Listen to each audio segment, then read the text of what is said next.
Bonjour à tous, je m'appelle Albert.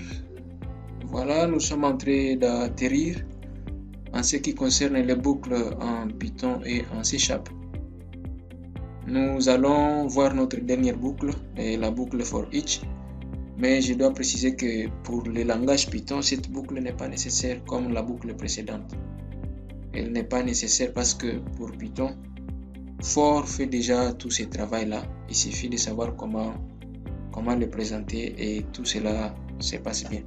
Alors, cette boucle for each pour le compte de C# nous sera présentée par Erdine Tambwe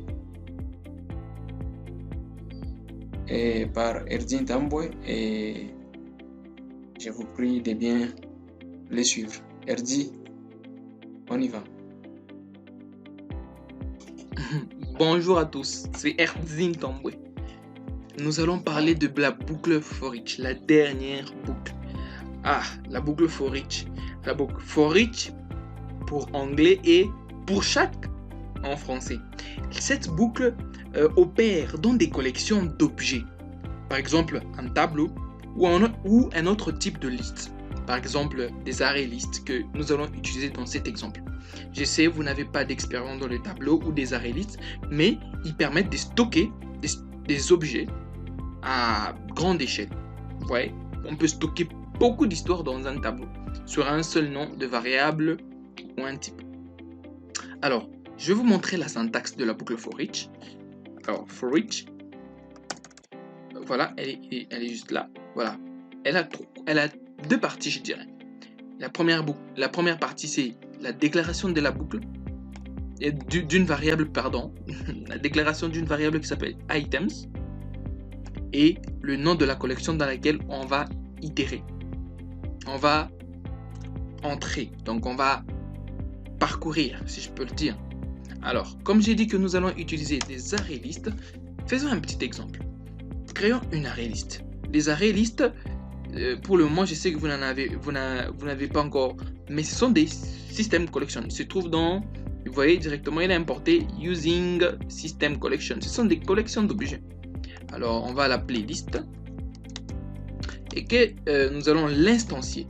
C'est un objet de type référence. J'expliquerai ça tout en détail plus tard dans la partie la programmation orientée objet, donc soyez encore patient. Donc c'est une array liste que j'ai créée, une liste d'objets, et cette liste va contenir, qu'est-ce que je vais mettre dans ma liste? Pour ajouter quelque chose dans la liste, il y a la méthode add. Je vais ajouter par exemple Erdine Tambwe, et pour aller trop vite, je fais CTRL-D. Pour ajouter aussi des membres, je dirais Albert,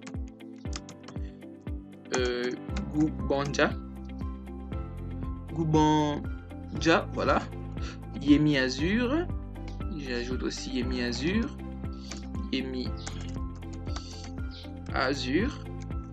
et j'ajoute Microsoft Learn.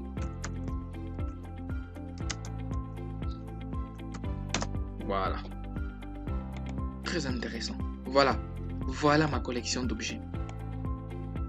Et voilà ma boucle. Mais je veux savoir ce qui se trouve dans cette collection d'objets. Je veux qu'on me l'affiche. Imaginons que ce code me soit caché. Je veux qu'on me l'affiche. Alors, je n'ai qu'à déclarer une variable, je ne sais pas de quel type. Var déclare une variable à partir du type qu'il reçoit en premier lieu. Donc, il déclare une variable qui n'a pas d'abord de type, mais quand il récupère un type, il garde ces types-là. Par exemple, si c'est un entier, et il voit que c'est un entier, alors la variable reste un entier. Si c'est du texte, directement elle devient un string, et ainsi de suite. Et nous allons dire pour chaque items dans ma collection. Quelle collection? La collection liste. Et dans ma liste, qu'est-ce que je vais faire?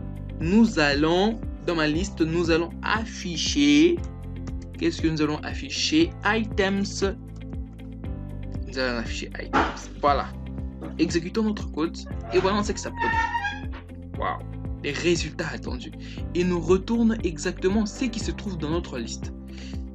Erdine Tambwe, Albert Goubanja, Yemi Azure et Microsoft Learn. Tout ça, c'est très intéressant. N'hésitez pas à faire des essais, des exemples.